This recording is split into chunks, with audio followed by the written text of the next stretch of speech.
ఇప్పుడు ఏబి వెంకటేశ్వర గారు ఉన్నాడు. అవునండి. ఆయన గురించి సాక్షిలో కథనం వచ్చింది ఇవాళ. ఏబీవి అంటే ఎనీ టైం బాబు వెంటే అని ఒక ఆర్టికల్ రాశారు. ఇప్పుడు నాకు ఏమనిపిస్తుందంటే ఇలాంటి ఆర్టికల్ రాశారంటే గ్యారంటీకి ఏబి వెంకటేశ్వర గారు మంచి పొజిషన్లో ఆయన మీద ఆయన తీర్పు ప్రెజర్లో పెట్టారు. 3 వారాల నుంచి తీర్పు ఆర్గ్యుమెంట్స్ అయిపోయిన తర్వాత తీర్పు ప్రెజర్ చేస్తున్నారు. మరి ఏటో మరి తెలియదు అది. ఆ తీర్పు రిజర్వ్ చేయటం ఏంటో అర్థం అవట్లేదు. ఎవరికైనా చెప్తే బాగున్నాడు. వాళ్ళ కారణం వాళ్ళు రిజర్వ్ చేసి మా స్టూడెంట్ చెప్తావు అంటే ఒక విచక్షణాధికారం ఉంటుంది. దాన్ని ఎలాగ దుర్వినియోగం చేస్తున్నారో లేదా నీకు తగినంత కారణం ఉందని చెప్తే బాగుండు. ఆ క్లాజ్ మరి ఎవరు చెప్పాలో ఏంటి ఏమో అర్థం అవట్లేదు. ఈ రాజ్యాంగంలో అది ఒక లోపం. మనకి వాళ్ళకి ఆ విచక్షణాధికారం ఇవ్వడం అనేటువంటి ఖచ్చితంగా లోపమే. దాని ఇప్పుడు అతను మంచోడైతే పర్లేదు. ఇప్పుడు ఏదైనా ఉద్దేశం ఉందని కూడా దీని వెనకాల మరి అది నష్టమే కదా. ఇప్పుడు ఆయన నిజాయితీపరుడు. ఆయన ఏం తప్పు ఈ పర్టికులర్ కేసులో ఆయన ఏం తప్పు చేయలేదు.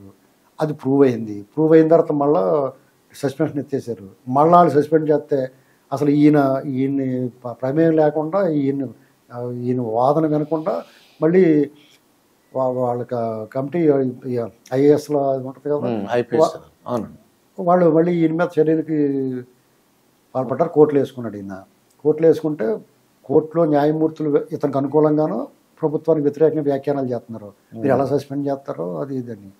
కానీ తీర్పులు మాత్రం రిజర్వ్లో పెడుతున్నారు. మరి అతను అలాగా 5 ఏళ్ల నుంచి ఖాళీగా పెట్టేసి ఈ సర్వీస్ ఎవడిస్తాడు? ఇప్పుడు రేపు వద్ద నిర్దోషిగా బయటపడతాడు. ఈ 5 ఏళ్ల కాలాన్ని ఎవడు తెచ్చిస్తాడో దీనికి బాధ్యులు ఎవరో?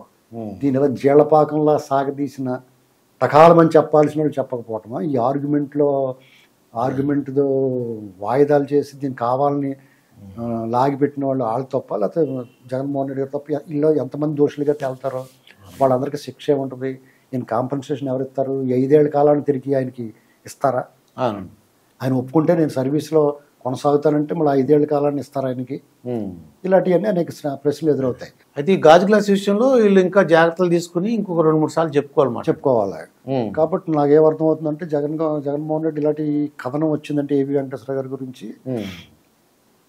ఆయన కానీ డీజీపీ అవుతుండేమో డౌట్గా ఉంది నాకు. ఎందుకంటే ఇప్పుడు రిజర్వ్లో పెట్టిన కేసు ఎప్పుడైనా ఎత్తేస్తారు. మళ్ళీ నిన్న పెట్టే రిజర్వ్లో ఇవాళ మధ్యాహ్నమే తీర్పు ఇచ్చేయచ్చు. ఆయన ఫ్రీగా సస్పెన్షన్ ఎత్తేయచ్చు. ఎత్తేస్తే ఆయన మోస్ట్ సీనియర్ కాబట్టి డీజీపీ ఆయన అవ్వచ్చు. ఇప్పుడు ఉన్నవాళ్ళు లేపేసి ఈయన డీజీపీ అయ్యడం కూడా ఎలక్షన్ అయిపోయినట్టే. తోలు తీసేస్తాడు. ఇప్పుడు పెద్దిరెడ్డి వాళ్ళు దాడులు చేసాడు రామచంద్ర యాదవ్ మీద. ఇలాంటి సీన్లు ఏమంటే ముట్టి పగలు కూడా ఎత్తారు. ఇదండి శ్రీనివాసరావు గారితో జరిగిన ఇంటర్వ్యూ. మరొక ఇంటర్వ్యూతో మీ ముందుంటాను. మీ మాస్టర్ దుర్గాప్రసాద్.